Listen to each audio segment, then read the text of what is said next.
Tell me, when you see this, what do you think? It's most likely one of two things: moneymakers or scams. And let me just preface this now. If you thought the first one, you're not gonna like this video, because I fall very much onto the latter half of those thoughts. And at that, I think crypto tends to be a very obvious sign of a YouTuber selling out. At least if they don't normally make crypto videos. Because a YouTuber who shills crypto is very rarely a good YouTuber. I just gotta be honest. Now, knowing YouTube, somebody watching this just shat themselves with such an inconceivable rage that they'll shoot me dead if they see me in public. But it's the truth. Cryptocurrency rarely, if ever, leads to a good reputation for a YouTuber. Take, for instance, Ice Poseidon.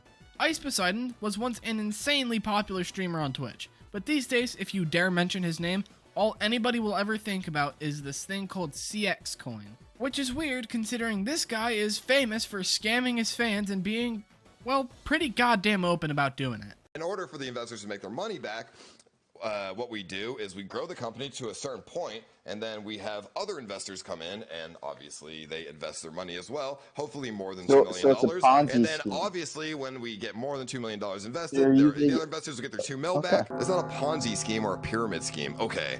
I don't really know how to explain it, because I didn't explain that very well, I guess. And yet, when Ice Poseidon started shilling CX coins, his fans just about started frothing at the mouth to buy it. And huge shocker here, Ice Poseidon yanked the wool right over his fans' eyes and rug pulled the living shit out of them, running away with a clean $500,000 from this rug pull. And then, when a reputable YouTuber named CoffeeZilla called him out, he gave Ice the microphone, where he then proceeded to say this to the public.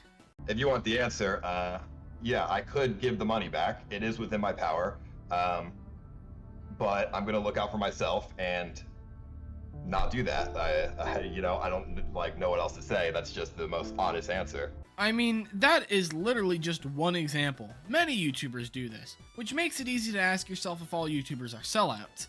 But for that, I think we should probably define what a sellout is. So let's go consult my dear friend, the Urban Dictionary. A sellout is anyone who sacrifices artistic integrity in an effort to become more successful or popular, generally in music, someone who forgets their roots. That is a pretty common consensus on the word, and it's true that this is most commonly used in music. But I believe that sellouts can be defined in just about any creative outlet. And believe it or not, YouTube is still a creative outlet, at least for real YouTubers. Anyway, the YouTuber I want to talk about right now would be someone like Lily Singh, who hosted a late-night talk show called A Little Late with Lily Singh. A, quite frankly, terrible talk show that had way too many tie-ins. Not only that, but the fans didn't even like it. The show bombed horribly, and fans felt like she lost touch with what made her famous, and in turn, sold out. Or Shane Dawson, who turned his mini docuseries into a massive cash grab through a makeup launch. And that was the only thing Shane Dawson was ever involved in. Ever. He never did anything else. And to an extent, Smosh fell into this pit too for quite some time. Although, I'm sure this one could probably be a bit more debated.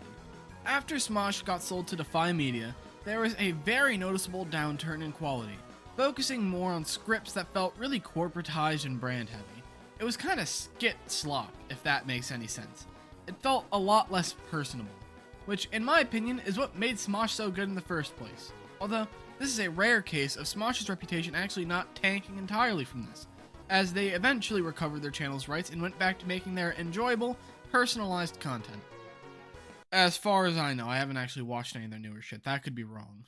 But when talking about sellouts, you kinda can't go without mentioning the Paul brothers. I think there's someone hanging. But because I already mentioned crypto, I'm gonna focus more on Jake Paul and more specifically Team 10. Yeah, Jake Paul really pioneered the whole buy everything I create because I created it thing. And yes, you can be a sellout even if it's your own brand, at least in my opinion. And my proof of that claim is Team 10, where Jake Paul Avengers Assemble style pulled together a bunch of creators like well,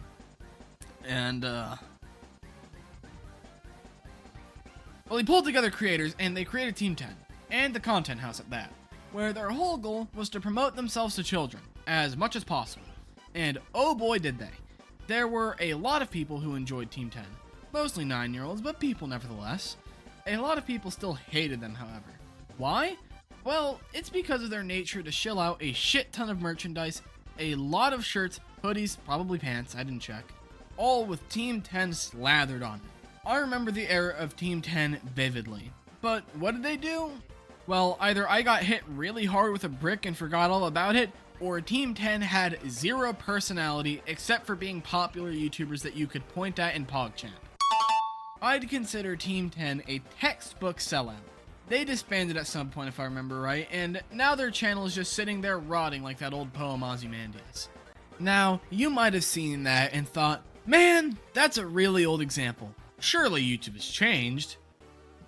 Now to really burn a bridge, let me bring up MrBeast, who got caught in some allegations that were pretty fucked up if they're true, which a lot of them seemingly weren't, but I'm not here for any of those. What I'm here for is when MrBeast uses a simple trick in his sponsor segments to kind of mind game viewers into watching the full ad, where he would have a bar to showcase how long the ad would go for, but what he would never disclose is that his editors would set the bar to be practically burning rubber across the screen at the start, but as it got closer to the end, it'd slow down more and more and more until the thing was moving at a snail's pace.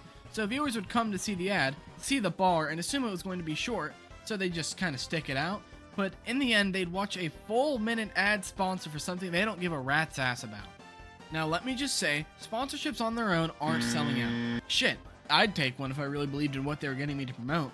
But when you trick your viewers in any form really, but especially in advertising someone's product, you immediately become an unauthentic YouTuber, which is not good for your case if you're being labeled a sellout. Do I think MrBeast is a sellout by chance? Kinda. I think so. I think since he started his channel, he became a lot more corporatized. I mean, MrBeast is a company now. It's not Jimmy Donaldson. The channel has a toy brand and a TV show now. He's not just a YouTuber, but I guess that alone doesn't really count as selling out. There is a very fine line between selling out and just expanding how YouTubers make money though. Don't get it confused. Making a brand does not make you a sellout. For instance, Critical. He launched a soap company, a comic book, and he'll take the occasional sponsorship. But trust me, he is no sellout. He literally cut a sponsor off one time because they didn't want him to be so raunchy. He'll take money and sponsors sometimes, and he'll promote his brand decently often, but that never comes at the cost of his integrity, which is important to being a sellout or not.